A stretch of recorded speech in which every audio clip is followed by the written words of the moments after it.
En 4500 avant Jésus-Christ, les ethnologues et archéologues suggérèrent qu'il existait autrefois dans la vallée du Rhône une forme d'esclavage pendant la période néolithique.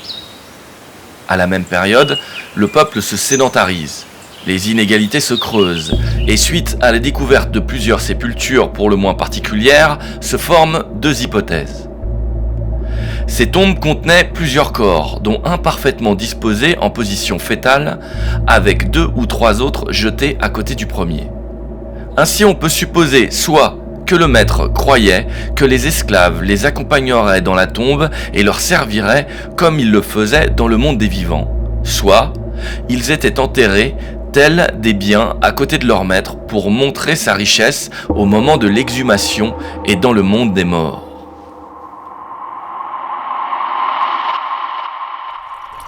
À cette époque, l'esclave était une personne privée de toute liberté sociale et fondamentale, et alors même qu'il en était un élément moteur.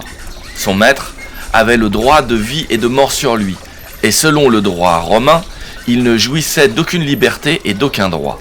Les esclaves ont différentes localisations. Il y en a en ville qui travaillent comme prostituées, professeurs pour leur maître, mais aussi forgerons, commerçants, etc. Ils peuvent aussi habiter à la campagne, mais ils sont moins bien traités et exécutent des travaux laborieux comme travailler à la mine ou dans les champs. Enfin, le gladiateur, lui, n'est pas un esclave dans une position délicate. Il est au contraire chéri et son maître n'a aucun intérêt à le voir mourir dans l'arène, car sinon, le maître devra en entraîner et en payer un autre.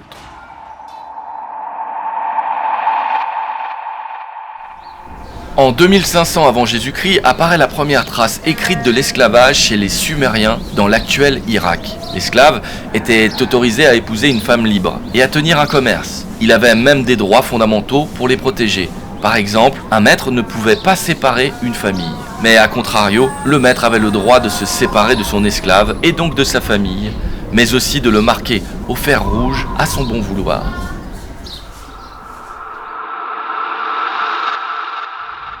En 2500 avant Jésus-Christ, dans l'Égypte antique, les esclaves noirs étaient importés à travers le désert et leur servaient de main-d'œuvre pour construire leurs monuments.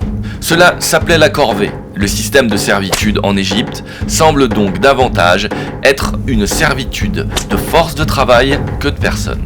Ces personnes possédaient même des droits qui leur permettaient de se marier ou d'avoir une propriété.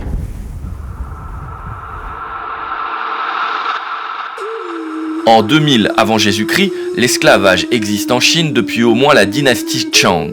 La plupart du temps, ils effectuaient des travaux forcés pour construire des monuments, comme la Grande Muraille de Chine qui a engendré un trafic d'êtres humains. Les sacrifices humains furent inventés durant la dynastie Chang. On y brûlait des femmes et des esclaves pour les enterrements de leurs maîtres ou d'autres nobles, car ils croyaient que les morts pouvaient en profiter dans l'au-delà.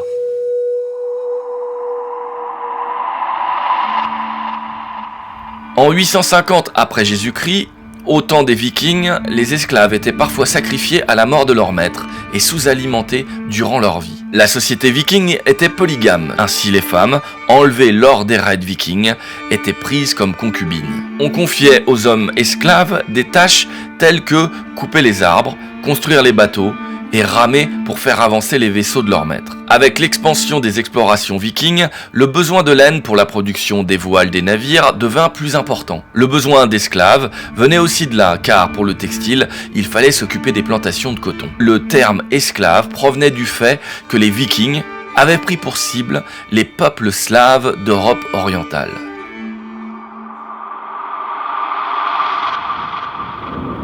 Au début de la traite transsaharienne, vers le début du 7e siècle, les Arabes allaient chercher leurs esclaves en Europe. En effet, les Marseillais et les Vénitiens faisaient des raids dans les pays slaves pour capturer des esclaves afin de les revendre aux riches Arabes. Mais peu à peu, le filon d'esclaves blancs slaves se réduit, et pour cause, ceux-ci se rattachent au christianisme, ce qui leur offre une certaine protection. Dès ce moment, les nobles arabo-musulmans se rabattent sur la région africaine du sud du Sahara. Elle sera nommée le Soudan. Avec l'aide des États qui dominent ces régions, des axes commerciaux se mettent en place pour faire circuler ces marchandises humaines avec une multitude de comptoirs ou de villes spécialisées. Cette traite s'étendra de l'Afrique à la Chine et touchera le sud de l'Espagne et se caractérise par ce que l'on appelle des razzias, qui est une attaque de village en l'immolant et en attrapant les femmes et les enfants. Ensuite, ils traversent le Sahara pendant 3 mois et suivent des caravanes, puis ils seront entassés dans des bateaux où ils n'auront rien à envier aux navires négriers européens. Les pratiques évolueront mais resteront présentes jusqu'au XXe siècle, puisque le dernier marché aux esclaves se ferme en 1920 au Maroc. En 1492, Christophe Colomb, en essayant de rejoindre les Indes par bateau, découvre les Amériques. Dans ce nouveau monde, l'explorateur découvrit aussi une population autochtone nommée les Amérindiens. C'est à partir de ce moment-là que les populations indiennes furent asservies par les colons européens, notamment pour la construction de plusieurs types d'exploitations comme les plantations de coton ou de canne à sucre.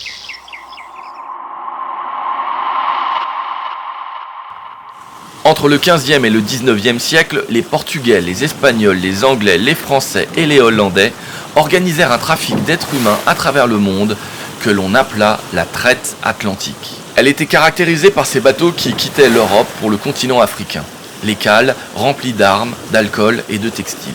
Une fois en Afrique, ces marchandises étaient alors échangées contre des prisonniers. Ceux-ci étaient capturés, femmes, hommes et enfants, par des chefs de tribus africaines qui allaient dans les villages voisins afin de s'enrichir grâce au trafic. Ensuite, les bateaux repartaient vers le continent africain chargés d'êtres humains, enchaînés dans des conditions inhumaines où beaucoup périssaient tant les conditions étaient insoutenables. À l'arrivée dans le Nouveau Monde, les esclaves qui avaient survécu au voyage étaient vendus à des maîtres blancs pour travailler, le plus souvent dans les cultures de coton, de tabac, de café, etc. Et une fois de retour sur le continent européen, ils revendaient alors les nouvelles denrées exotiques, rares et prisées en Europe. Et le cycle recommençait, de l'Europe à l'Afrique, de l'Afrique aux Amériques, des Amériques à l'Europe. Tout ceci avec comme triste bilan environ 11 à 15 millions de déportés pour 9 à 11 millions de débarqués. Les historiens ne s'accordent pas encore entre eux.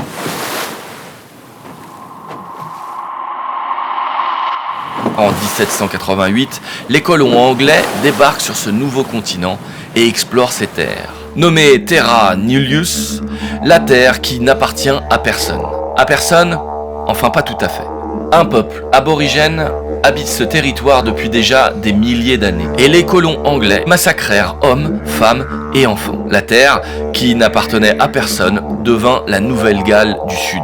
Rapidement, les colons se rendirent compte de l'intérêt d'une main-d'œuvre déjà présente et gratuite dans les champs. Sur un modèle similaire à celui des Amériques, ils asservirent la communauté aborigène. Au même titre que les bœufs et les kangourous, les aborigènes sont considérés comme la faune sauvage et leur chasse est autorisée.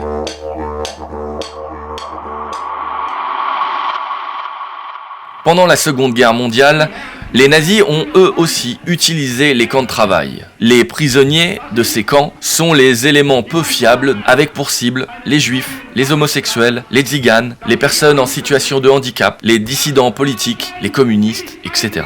Avec comme devise « le travail rend libre ». Un travail forcé qui avait pour but d'exterminer les détenus grâce au travail, tel était l'objectif de la plupart des camps nazis de la Seconde Guerre mondiale.